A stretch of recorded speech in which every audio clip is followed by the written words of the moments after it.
Hallelujah. लिखा है, इनके द्वारा पढ़ने वाला समझ की बातें समझे, बुद्धि और शिक्षा को पाए, काम करने की प्रवीणता, विवेक को पाए। विवेक यूसुफ के अंदर था कि जिस मालिक ने सब कुछ मेरे हाथ में कर दिया, क्या उसकी पत्नी के साथ भी मैं गलत काम करूं? यह विवेक था, हाँ या ना? था कि नहीं था?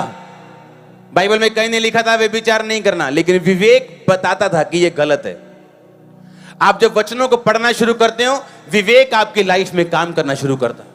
आपका विवेक, आपका कॉन्शियस, आपका अंदर वाला मन, वो निर्बलताओं से छूट के मजबूत होना शुरू होता है।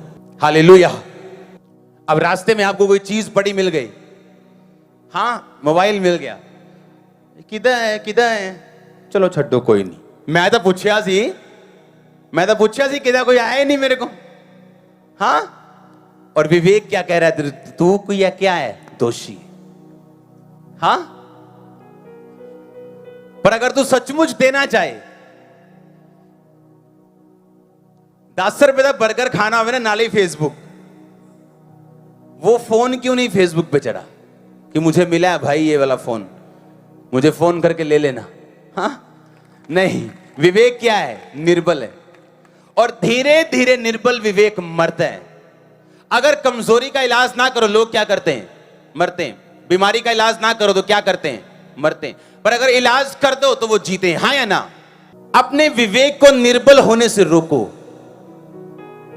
हालेलुया। आज आपका बेटा गलत कमाई आपके हाथ में रख रहा है, आपके पास कोई ऑप्शन नहीं है, आपका विवेक निर्बल हो चुका है। आप प्रभु के लिए दुख सहना नहीं चाहते हो, आपका विवेक निर्बल हो चुका है। और धीरे धीरे वो विवेक निर्बल होकर मर जाएगा। मैंने ऐसे पास्टर्स देखे, पहले विरोध करना शुरू किया, विरोध किया, अच्छे पास्टर्स का विरोध करते गए, बाद में मालूम हुआ अब शराब पीनी भी शुरू की, अब लड़कियों के साथ सोना शुरू किया।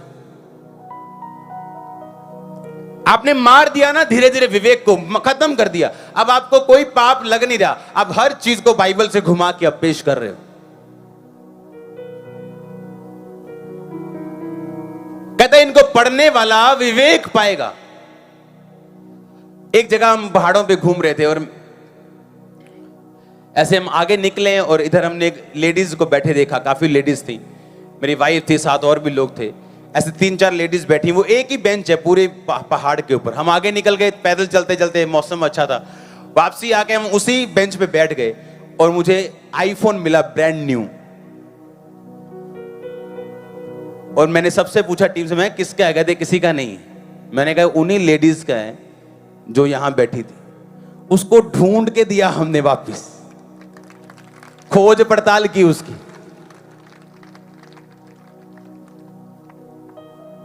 और ट्राई किया कौन से उसमें कॉन्टेक्ट है, किसी का फोन आ जाए उसमें और हम उसे बताएं। वो शायद कोई ब्यूटी पार्लर वाली औरत थी, उसका कोई कस्टमर का फोन आया।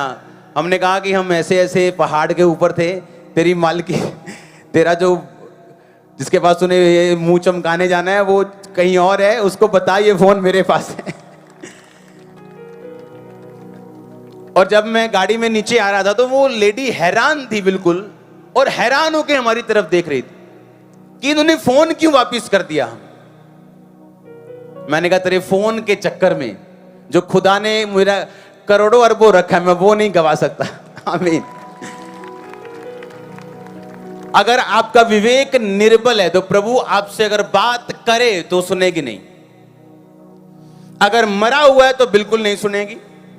अगर निर्बल है तो कंफ्यूजन होगी। अगर मजबूत विवेक के मालिक हो आप तो परमेश्वर आपसे बात करेगा और आपको सुनेगी। लिखा जवान को ज्ञान और विवेक मिले।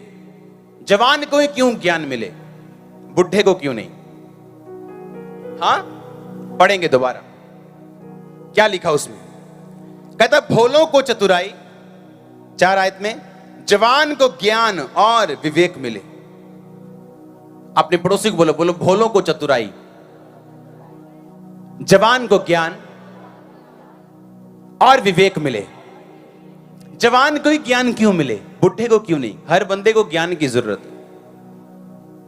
आप समझ रहे कि नहीं? जवान को ही क्यों, बुढ़े को क्यों नहीं? बुजुर्ग को क्यों नहीं? क्योंकि आप जब बनाए जाते हो अपनी लाइफ में, अगर आज आप आईएएस अफसर हो तो उसकी उम्र की सीमा थी।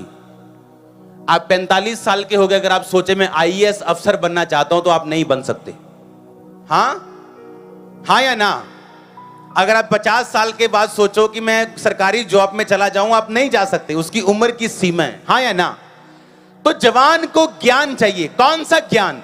ये वो ज्ञान नहीं जो एबीसीडी वाला, ये वो ज्ञान है जो ज्ञान का वरदान पहला कुरिन्थिया 14 बाब में लिखा कि सबको लाभ पहुंचाने के लिए आत्मा का प्रकाश दिया जाता है, किसी को आत्मा के द्वारा ज्ञान की बातें। ये ज्ञान है। सुनो, जवान को ज्ञान क्यों मिले? क्योंकि जवान ने अभी बनना है। ज्ञान कौन सा?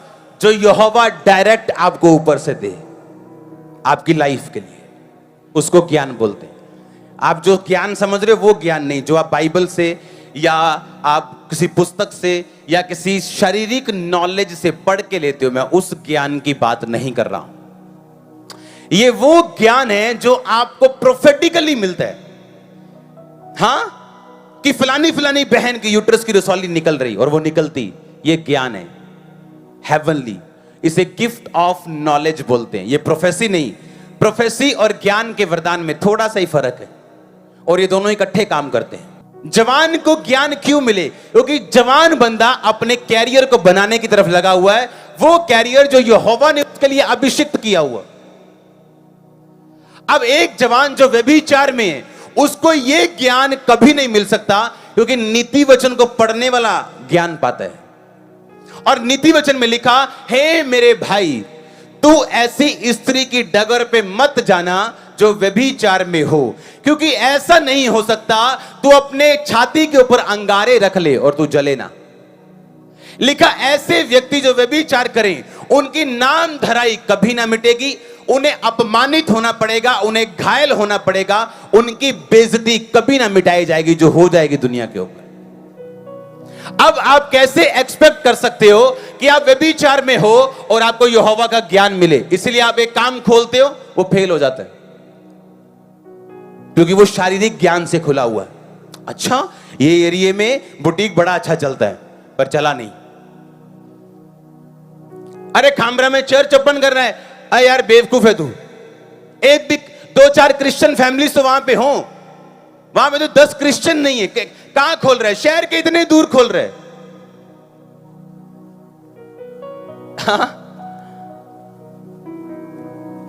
हेवनली ज्ञान। प्रभु आपसे क्या कह रहे? मैं कहां जाऊं, किधर जाऊं? और ये एक दिन में नहीं होगा कि आप एक दिन नीति वचन पढ़े और सुबह उठ के देखे प्रभु ने आज बात नहीं की। ये रोज का प्रोसेस है, ये लंबा वॉक है। आप प्रभु के साथ चलते हैं, होलीनेस में सिद्ध होते हुए परमेश्वर को अपने आप को जांचते परखते आगे बढ़ते। निराशा में भी आप चर्च में बैठे हैं, दुखी होकर भी बैठे हैं, निराश होकर भी बैठे हैं। आप नीति वचनों को पढ़ने वाले, तो लिखा है इनके द्वारा पढ़ने वाला ज्ञान पाएगा और विवेक पाएगा।